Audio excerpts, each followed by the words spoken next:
Hello friends, welcome back to my channel Kakoli রান্নাঘরে সবাইকে স্বাগত। আজকে তোমাদের সামনে জামাই ষষ্ঠী স্পেশাল রেসিপি নিয়ে এসেছি।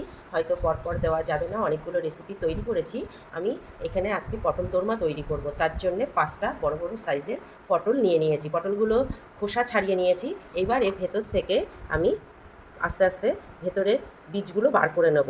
তারপরে দেখতে থাকো কিভাবে আমি পটল দোরমা বানাই। একদম অন্যরকম স্বাদের একটা দারুণ রেসিপি তোমাদের সঙ্গে শেয়ার করব বলে আমি এসছি। তাহলে দেখতে থাকো কিভাবে পটল দোরমা তৈরি করি। এই দেখো, পটলের মধ্যে থেকে এই বীজগুলো বার করে নিয়েছি, আর পটলগুলো এইভাবে ভেতরে ফাঁপা করে নিয়েছি। এই বীজগুলো ফেলবো না। দেখতে থাকো আমি কিভাবে পটল দোরমা বানাই। একদম দুর্দান্ত স্বাদে আমি এই পটল দোরমা তোমাদের সামনে শেয়ার করব। তাহলে দেখতে থাকো। এই দেখো, পটলের এই বীজগুলো আমি মিক্সি জারের মধ্যে নিয়ে নিলাম। এইভাবে সবগুলো নিয়ে নেব। আর দেবো অর্ধেক টমেটো, 4-5টা কাঁচা লঙ্কা, পেঁয়াজ দুটো, আর রসুন 5-6 কোয়া, 1 কিউব আদা। এটা আমি জল দেবো না, না দিয়ে এটা আমি পেস্ট করে নেব। এই দেখো আমার সব পেস্ট হয়ে গেছে একসঙ্গে। আমি এই ডিশের মধ্যে ঢেলে নিচ্ছি এটা। এইদিকে দেখো আমার চিংড়িগুলো ভাজা হয়ে গেছে। চিংড়িগুলো এবার আমি তুলে নেব। কড়াইতে তেল দিয়ে দিলাম।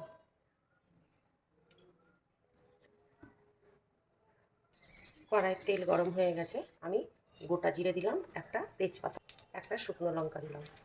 লঙ্কাটা আর জিরে তেজপাতা একটু নাড়াচাড়া করে ভেজে নেব।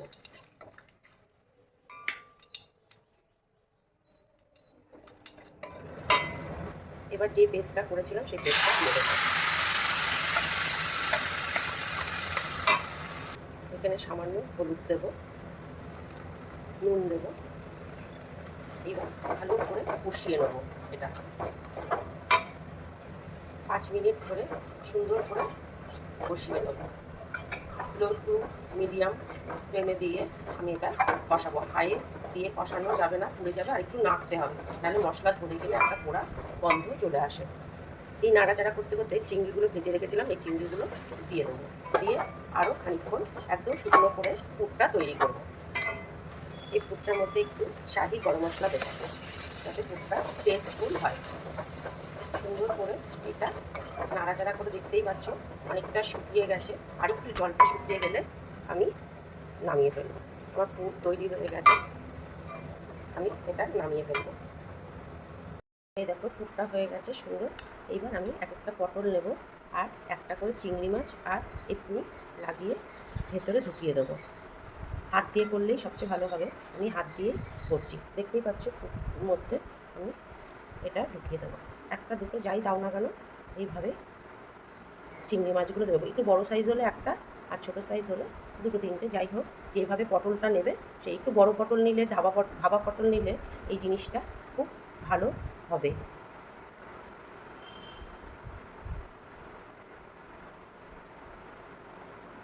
এই দেখো, পুরো পুরটা একদম ঠেসে ঢুকিয়ে দিয়েছি, পুরো ঠেসে ঢুকিয়ে দিয়েছি। এবার মুখগুলো মারবো, আগে সবগুলো ভরে নেবো। তারপরে কোনোটা আমি দুটোও দিয়ে দিচ্ছি চিংড়ি মাছ। এইভাবে পড়ে যাবে পরপর। এই দেখো বন্ধুরা, সবগুলোর মধ্যে আমি এটা লাগিয়ে নিয়েছি। যেগুলো একটু কম দেখবে তার মধ্যে একটু পুর ঢুকিয়ে দেবে। এইভাবে আমি করে নিলাম। এইবার দেখো আমি একটা জায়গায় ময়দা মেখে নিয়েছি। ময়দাটা দিয়ে আমি মুখটা মেরে নেবো, নাহলে তেলে দিলে, তেলে যেই ভাজবো ছিটকে সব বেরিয়ে যাবে। তার মধ্যেও কিছুটা বেরোয়, তাও ভেতরে পুরো থেকে যায়। এইভাবে মুখটা যদি সুন্দর করে মেরে নাও তাহলে কিন্তু খুব ভালো হবে। একটা পুরো বেরোবে না যদি মুখটা ঠিকঠাক মারা থাকে। এইভাবে আমি মেরে নিলাম। দেখো, এই দেখো প্রত্যেকটা মুখ আমি মেরে নিয়েছি। এবার দেখতে থাকো, 5টাই আমি মুখ সুন্দর করে মেরে নিয়েছি। আমি এদিকে জল গরম করতে দিয়েছি। জলটা একটু ফুটে উঠলে আমি এইগুলো একটু ভাপ দিয়ে নেবো। দেখো জল ফুটে গেছে, আমি এটা ভাপ দিয়ে নেবো। সব কিছু জোগাড় করে তোমরা যদি এই রেসিপিটা করো, খুব অল্প সময়ই লাগবে, কিন্তু আগের থেকে সব জোগাড় করে নিতে হবে। দারুণ একটা রেসিপি, একবার করে দেখো, বারবার করতে ইচ্ছা করবে। এইভাবে আমি এটা একটু গরম জলে ভাপ দিয়ে নেব। এই দেখো ফুটছে কীরকম, এটা আমি ওলট পালট করে একটু ভাপ দিয়ে নেবো। আর ময়দাটা দিয়ে যে মুখটা মেরে দিয়েছি ওটাও শক্ত হয়ে যাবে, কারণ ভাজতে গেলে একদমই মুখ থেকে বেরিয়ে যাবে না। সেই জন্য একটু পটলটাও একটু নরম হবে, আর ভাজতেও মানে খুব ভালো হবে, সুসেদ্ধ হবে এবং নরম হবে। এইভাবে আমি ওলট পালট করে একটু ভেজে নেবো, মানে ভাপ দিয়ে নেবো আর কি। আমার সুসেদ্ধ হয়ে গেছে, এবার আমি তুলে ফেলবো এগুলো। আমার কড়াই তেতে গেছে, আমি কড়াইতে তেল দিয়ে দেবো।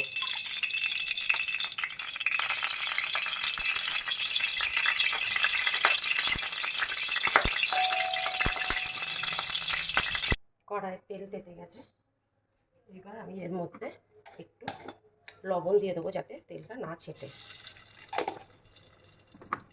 একে একে পটলগুলো দিয়ে ভেজে নেবো।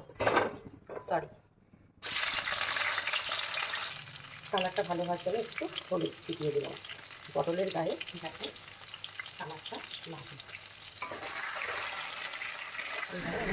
পুরো পারেট করে লাল করে ভেজে নেব। আমি এদিকে জলের মধ্যে নুন, হলুদ, জিরের গুঁড়ো, ধনের গুঁড়ো, লবণ সব মিশিয়ে একটা লিকুইড মশলা তৈরি করে নিয়েছি। এটা ভিজিয়ে রাখবো 5 মিনিট। দেখো আমার পটলগুলো ভাজা হয়ে গেছে, এবার আমি তুলে ফেলবো। আচ্ছা, আমি না তুলেও এটার মধ্যে আমি মশলাগুলো দিয়ে দিতে পারি, দিয়ে ভালো করে কষিয়ে নেবো। এই মশলা করে রেখেছিলাম, মশলাগুলো আমি দিয়ে দিলাম, দিয়ে ভালো করে কষিয়ে এবার ফ্লেমটা হাইয়ে দিয়ে দিতে হবে। সব কিছু দেওয়া হয়ে গেছে, একটু গরম মশলা দেব। গরম মশলা দিয়ে দিলাম, এইভাবে দিলাম। আর দেবো একটু মিষ্টি, স্বাদ হওয়ার জন্য মিষ্টিটা দিতে হবে। আমি ছোটো চামচের 1 চামচ মতো মিষ্টি দিলাম। এবার ঢাকা দিয়ে রাখবো। এবার ঢাকা তুলে দেখি কতটা কি হয়েছে। আমার হয়েই গেছে, একদম সুন্দরভাবে হয়েছে। দেখি একটু মাখা মাখা রাখবো। এটা কত সুন্দর কালার এসছে দেখো, আর তেমনি সুন্দর একটা গন্ধ বেরিয়েছে। আমার পটল দোরমা হয়ে গেছে। আর কেউ ড্রাই করে খায়, আমি একটু রাখছি, এটা টেনে নেবে অবশ্য। দেখো কীরকম হলো, এবার আমি নামিয়ে ফেলবো। এই দেখো আমার পটল দোরমা তৈরি হয়ে গেছে, খুব সুন্দর একটা ফ্লেভার বেরিয়েছে। কেমন লাগলো আমার এই রেসিপিটা অবশ্যই কমেন্ট করে জানাবে, লাইক করবে। আর যারা নতুন তারা আমার চ্যানেলটা দেখছো, তাদের কাছে অনুরোধ করছি একটা ছোট্ট সাবস্ক্রাইব। তাহলে আজকের মতো চলি, নেক্সট ভিডিওতে দেখা হবে।